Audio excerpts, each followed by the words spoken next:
¿Pensás lo que decís o repites lo que escuchas? Introducción.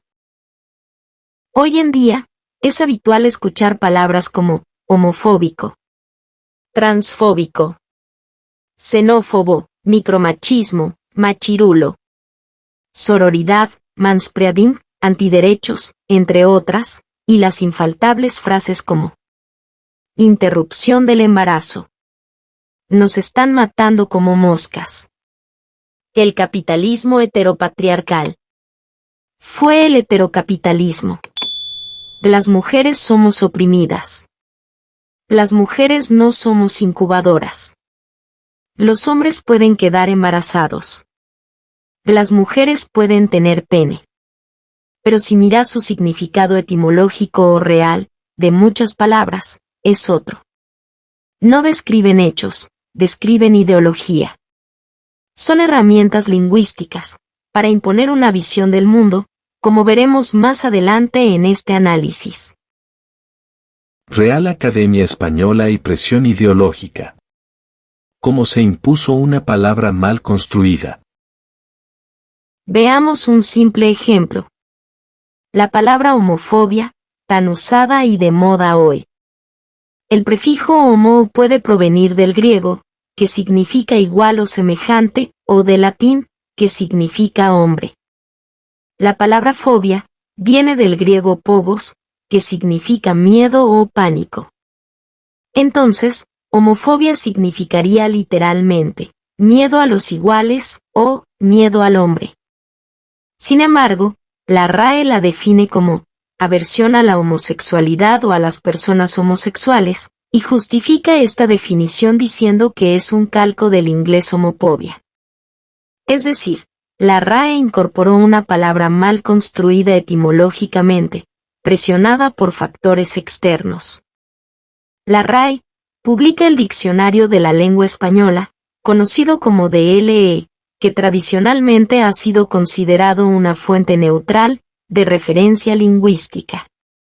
Sin embargo, en los últimos años, ha ido modificando definiciones bajo presión social y política, incorporando términos o acepciones cargadas de ideología, como homofobia a pesar de su contradicción etimológica y médica.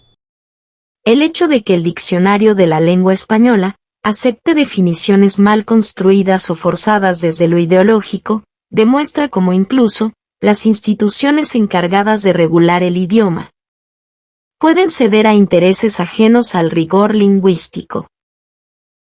¿Por qué la palabra homofobia no significa lo que nos quieren decir realmente? Julie, porque homofobia proviene de homo, que puede significar igual o hombre, y fobia, miedo. Originalmente significa miedo a los iguales o miedo al hombre. Pero la definición que usamos hoy tiene más que ver con la aversión hacia las personas homosexuales, lo cual no tiene nada que ver con el verdadero significado de la palabra. Se transformó en una herramienta para censura ideológica. La fobia, como trastorno, según la Organización Mundial de la Salud. Según la OMS, Organización Mundial de la Salud, en su clasificación internacional de enfermedades, CIE-11, versión 2025, la fobia está catalogada como un trastorno mental. Por ejemplo, el código 6B04 describe el trastorno de ansiedad social. Se caracteriza por un temor o ansiedad marcados y excesivos en situaciones sociales, como hablar en público, ser observado o interactuar con otros. La persona evita sistemáticamente estas situaciones o las enfrenta con gran angustia. Estos síntomas deben persistir varios meses y afectar la vida personal, familiar, social, educativa o laboral. Entre las inclusiones, se encuentra la antropofobia, miedo a las personas, miedo al contacto social. Entonces, si yo te digo que sos homofóbico u homofóbica, ¿qué te estoy diciendo realmente? ¿Que odias a los homosexuales, o que padeces un trastorno mental, según la OMS? Evidentemente, algo está mal en la utilización de esta palabra. o mejor dicho, se usa mal con una clara intencionalidad política e ideológica, con fines de censurar o descalificar al que piensa diferente. ¿Pero qué es el CIE 11? Julie, el CIE-11 es la Clasificación Internacional de Enfermedades, una lista que publica la OMS, para clasificar todas las enfermedades y trastornos. La versión más reciente, CIE-11, se usa para identificar y describir problemas de salud, incluyendo las fobias, como el miedo irracional o excesivo a ciertas situaciones o cosas. Uso ideológico del término homofobia. Primero, etimológicamente el término es incorrecto. Segundo, médicamente, implica una enfermedad, un diagnóstico, que no puede ser usado a la ligera. Tercero, y más grave, su uso social, se ha convertido en un arma ideológica. La RAE aceptó el término homofobia, pero aún no incorpora homofóbico, ni tampoco existe heterofobia. Será hora de pedir la incorporación de esta última palabra, si queremos ser equitativos realmente. Pero lo esencial es esto. Si yo te digo que sos homofóbico u homofóbica, sin ser médico, sin hacerte un estudio, sin tener base científica, estoy cometiendo una grave falta ética. Estoy usando una enfermedad para descalificar. En otras palabras, no puedo llamarte homofóbico, ni desde la etimología, ni desde la medicina. Pero sí, puedo usarlo ideológicamente, para insultarte o censurarte, por pensar distinto. ¿Es eso correcto? A nuestro criterio, y usando un poco el razonamiento, la respuesta es, que no lo es. ¿Por qué se usa homofobia como un insulto y no como una enfermedad? El término homofobia es usado por algunos, para atacar ideas diferentes, no para hablar de una enfermedad real. Muchas personas usan esta palabra para silenciar a quienes no comparten la misma opinión, sin tener en cuenta que realmente es un término médico, que define un trastorno, no un comportamiento de odio o discriminación. Las palabras no son inocentes. Son herramientas ideológicas. Hoy se usan palabras con significados emocionales, diseñadas para provocar rechazo hacia el otro. El término homofóbico no busca describir una enfermedad ni un comportamiento clínico. Busca crear un enemigo político y moral, con el objetivo de censurar todo pensamiento diferente, al que impone el progresismo colectivista. Y esto genera otro problema, la estigmatización de las enfermedades reales. Como explica el Dr. Enrique Auba Guedea, especialista en psiquiatría. En problemas comunes de salud mental, la estigmatización dificulta que las personas soliciten ayuda especializada o familiar. En trastornos graves, el uso peyorativo de estas enfermedades promueve la discriminación y dificulta la integración social de los pacientes. Me resulta raro que se llame homofóbico a una persona por pensar simplemente diferente. Si Julie, es raro y equivocado. Decirle a alguien homofóbico, solo por tener una opinión diferente no solo es injusto, sino también una forma de censura. Usar esa palabra sin saber su verdadero significado, también está discriminando, ya que no respetan las ideas de los demás. Conclusión. La palabra homofobia es un ejemplo claro de cómo se puede distorsionar el lenguaje, con fines ideológicos y de censura. No debemos usar enfermedades mentales, como insultos. No debemos clasificar a las personas por su orientación sexual, como si fueran grupos separados, porque eso es precisamente lo que perpetúa la discriminación. Y sobre todo, no debemos permitir que nos censuren, por pensar distinto. Como las palabras se usan para manipular opiniones. Veamos 5 ejemplos claros de cómo el lenguaje puede ser usado, no solo para describir la realidad, sino para disfrazarla, suavizarla o incluso invertirla por completo. A través del cambio de palabras, se intenta que aceptemos ciertas acciones o ideas que, nombradas de forma directa, generarían rechazo o sospecha. Es decir, cambian el nombre de algo, para que no veas el fondo o lo que realmente es. A continuación, mencionaremos solo 5 casos donde se intenta cambiar la percepción de lo que realmente se está haciendo. Interrupción del embarazo. El término interrupción sugiere que se trata de algo temporal o reversible, como una pausa en algo. Sin embargo, en realidad estamos hablando de la terminación de una vida. Llamarlo interrupción minimiza la gravedad del acto y desvía la atención del hecho fundamental. Una vida humana está siendo terminada. Este término tiene un claro trasfondo ideológico, pues busca suavizar la percepción del aborto, con el fin de generar aceptación social a una práctica que, en muchos casos, es moralmente y éticamente controvertida.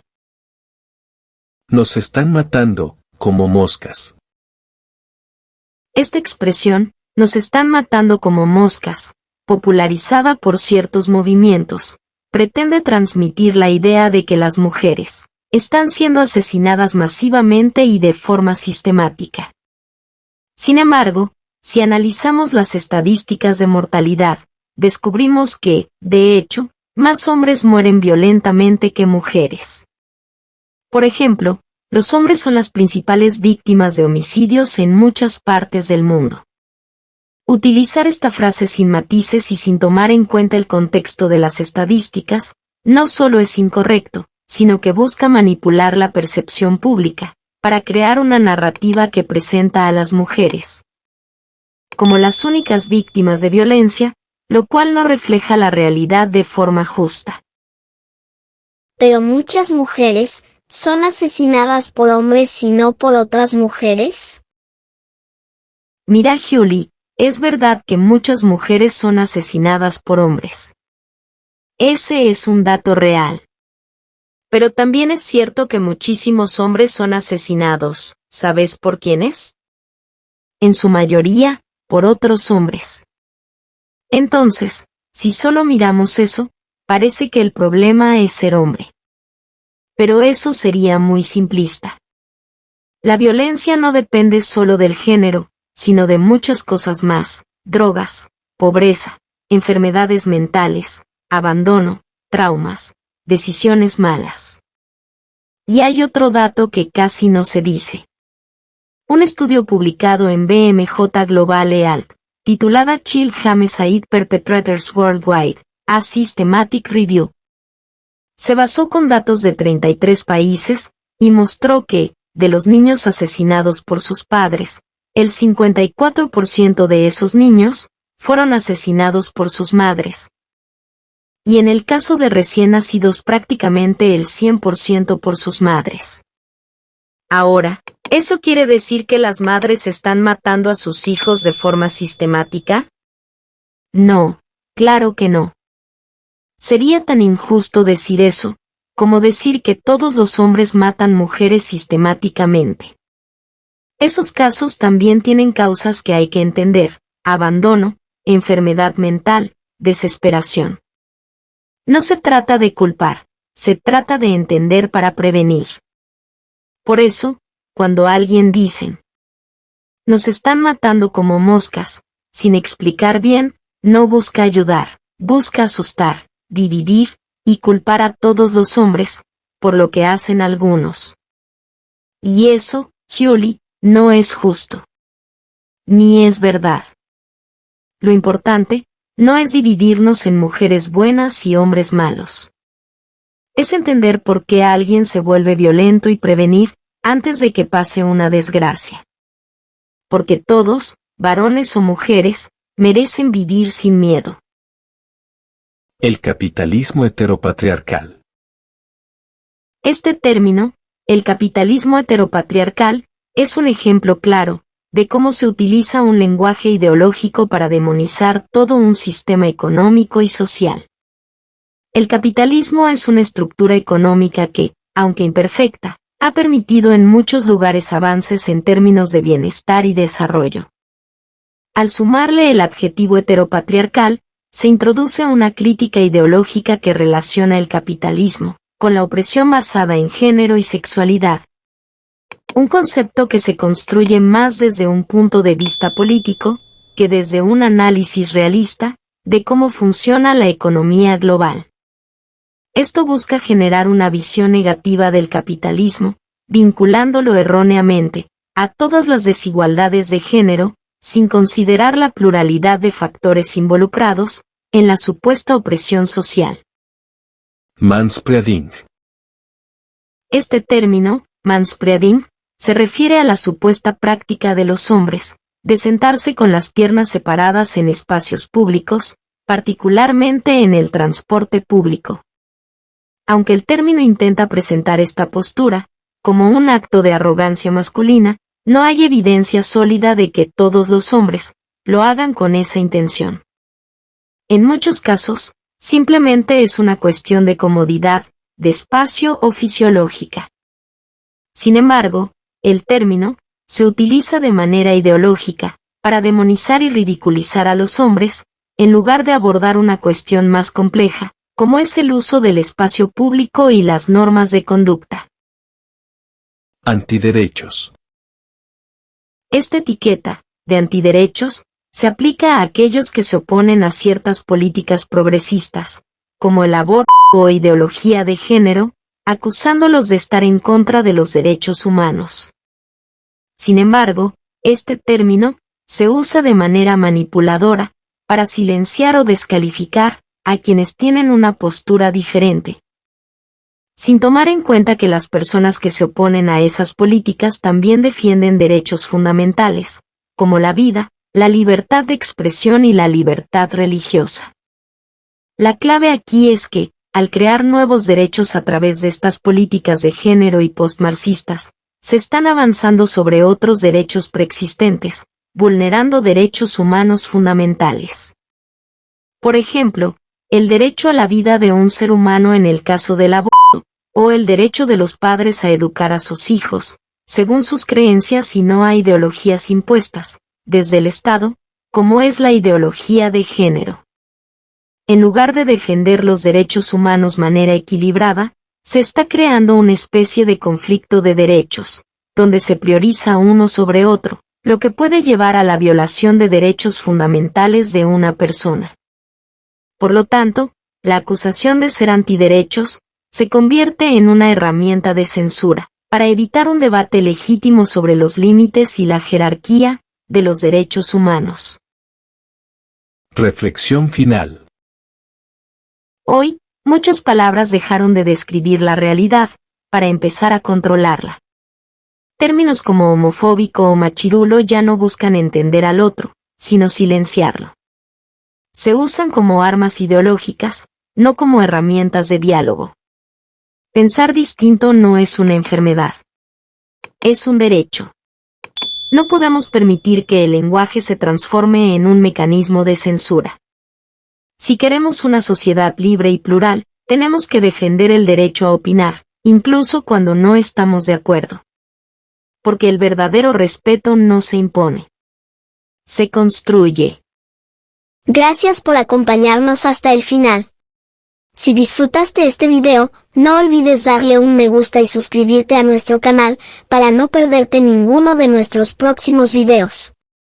Tu apoyo nos ayuda a seguir creando contenido que te inspire. Nos vemos en la próxima entrega.